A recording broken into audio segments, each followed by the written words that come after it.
जय जय श्री सीताराम।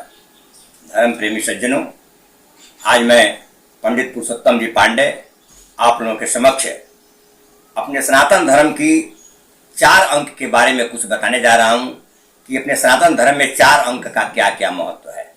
इसी पर आज कुछ प्रकाश डालने जा रहा हूं, आप लोग ध्यान देकर सुने। अपने सनातन धर्म में बंधुओं 4 प्रकार की नीति कही गई है: साम, दाम, दंड और भेद। साम जो नीति है वो नीति के अंतर्गत समझा बुझाकर जो काम कर लिया जाता है उसको साम नीति कहते हैं। चाहे झगड़ा हो या कुछ भी हो, उसमें समझा बुझाकर और अपना काम बना लिया जाए उसको साम नीति कहते हैं। और दाम नीति वो कहा जाता है कि जिसमें कुछ पैसा दे करके और मामला को सलटा दिया जाए, ये दाम नीति के अंतर्गत आता है। और दंड, अगर व्यक्ति इन दोनों से नहीं मानता है या कोई बहुत बड़ा गलती किया है तो उसको दंड भी दिया जाता है। ये भी एक नीति के अंतर्गत ही है। 4 नीति में साम, दाम, तीसरा नीति दंड है और चौथा नीति भेद नीति है कि व्यक्ति को अगर अपना काम बनाना होता है तो उसको फोड़ना पड़ता है। दो के बीच में जो संबंध है उसको फोड़ करके अपना काम बनाया जाता है, इसको भेद नीति कहते हैं। जिस प्रकार भगवान श्री राम के भेजने पर अंगद जी रावण के यहाँ गए थे। रावण को अंगद जी के बात से लगा कि ये बहुत होशियार है, बलवान भी है, क्यों न इसको भेद नीति का यहाँ पर उपयोग किया जाए और इसको श्री राम से अलग कर दिया जाए। ऐसा सोच करके रावण अंगद जी को अपने भेद नीति के द्वारा कुछ इधर उधर बात दिखाया और बताया कि अंगद, तुम्हारे पिताजी हमारे मित्र थे, इस नाते मैं तुमको कुछ अच्छी बातें बताने जा रहा हूं कि जो राम तुम्हारे पिताजी को मार दिए, अपने पिताजी का तुम्हारे वो हत्यारा हैं और उस राम के साथ में रह करके तुम उनकी नौकरी करते हो, वो जो कहते हैं वो करते हो। तुमको समझ में नहीं आता है कि तुम्हारे पिताजी को हत्यारा है। इसलिए मैं तो कहूँगा कि मैं तुम्हारे पिताजी का मित्र हूँ और मैं तुमको ये आमंत्रण देता हूँ कि तुम हमारे यहाँ आ जाओ और हमारे साथ में रहो। तुम्हारा मान सम्मान उतना ही मैं दूंगा। अब तुम्हारे चूंकि पिताजी हमारे मित्र हैं इसलिए तुम हमारे पास रहो। राम के पास क्यों जा रहे हो? तो राम तो तुम्हारे पिताजी का हत्यारा है। इस प्रकार ये जो नीति का प्रयोग रावण किया, इसी को भेद नीति कहते हैं कि एक दूसरे में झगड़ा डाल करके बात को अपना बात उसमें प्रवेश करा करके और दोनों में मतभेद पैदा कर दें, यही नीति भेद नीति है। ये 4 प्रकार की नीति गई है। दूसरा, सनातन धर्म में 4 का महत्व क्या है? तो 4 प्रकार के जीव हैं, ये 4 प्रकार के प्राणी हैं। कौन? तो जलचर, थलचर, नभचर और उभयचर। इनका भी गिनती में 4 ही है। कैसे? जो जल में पाए जाते हैं जीव वो जलचर कहे जाते हैं। जो थल सूखे जगह पर जमीन पर पाए जाते हैं वो थलचर कहे जाते हैं। और कुछ ऐसे जीव हैं जो कि पक्षी जैसे ऊपर उड़ते हैं, नभचर कहे जाते हैं। जो आकाश में उड़ते हैं, आकाश में रहते हैं, वो नभचर हो गए।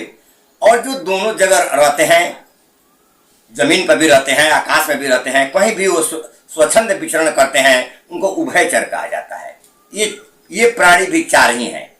और हमारे सनातन धर्म में वेद कहे गए हैं, वो वेद की संख्या भी 4 ही है। कौन कौन? तो ऋग्वेद, यजुर्वेद, सामवेद और अथर्ववेद। ये वेद की संख्या भी 4 ही है। और हमारे धर्म में 4 प्रकार के जीव भी बताए गए हैं। जीवों की संख्या भी 4 ही है। वो क्या? तो अंडज, पिंडज, स्वेदज और उद्भिद। कुछ जीव अंडे से पैदा होते हैं, उसको अंडज कहा जाता है। जो जैसे चिड़िया हुए, जो चिड़िया का बच्चा सब देती है वो अंडा से निकलते हैं, तो जो अंडा से जो पैदा होते हैं वो अंडज कहे जाते हैं। और पशु हैं, मानव हैं, ये सब पिंड से पैदा होते हैं, ये अंडा से पैदा नहीं होते हैं, इनको पिंडज कहा जाता है। कुछ ऐसे जीव हैं जो कि पसीना से, गंदी जगह से अपने से पैदा हो जाते हैं, वो स्वेदज कहे जाते हैं। कुछ ऐसे भी जीव हैं जो कि कोई जानता नहीं है, पत्थर में रहते हैं, लकड़ी में रहते हैं, कितना के जमाना से पुराना लकड़ी है, पत्थर है, उसमें भी पाए जाते हैं, वो भी जीव ही हैं। उसको हम लोग उद्भिद कहते हैं। ये 4 प्रकार के जीव हैं। हमको कहने का मतलब है कि सनातन धर्म में चार अंक का महत्व क्या है, तो 4 नीति, 4 प्राणी, 4 वेद और 4 जीव। इसके बाद 4 प्रकार के मुनि भी हैं। हमारे सनातन धर्म में 4 ही प्रकार के मुनि का स्थान आता है। ऐसे मुनि बहुत हैं, लेकिन मुख्य रूप से 4 प्रकार के मुनि कहे जाते हैं। वो कौन कौन है, तो सनक, सनंदन, सनातन और सनत कुमार। ये 4 प्रकार के मुनि हमारे धर्म में कहे गए हैं। और वर्ण की व्यवस्था भी हमारे सनातन धर्म में 4 ही है।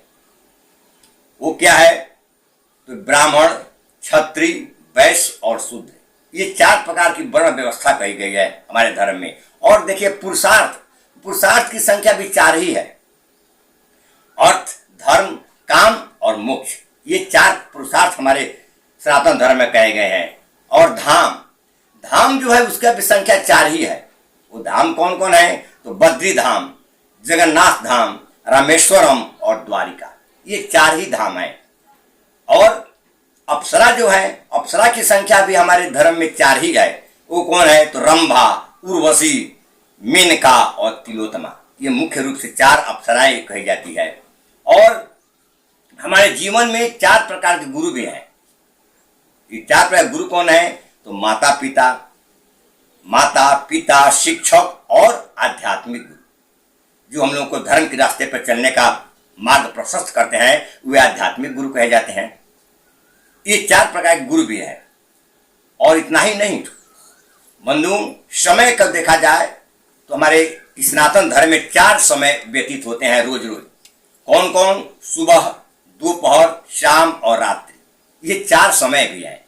और स्त्री की ओर देखा जाए तो स्त्री का भी 4 रूप होता है। वो कौन है, तो माता, बहन, पत्नी और पुत्री, ये चारों स्त्री है। इनका भी अगर देखा जाए तो 4 रूप में स्त्री भी पाई जाती है।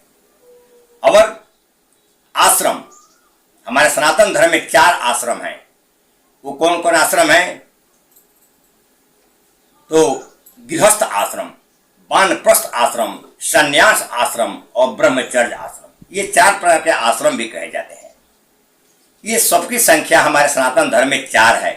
इसलिए बंधु, 4 का महत्व भी हमारे सनातन धर्म में बहुत है।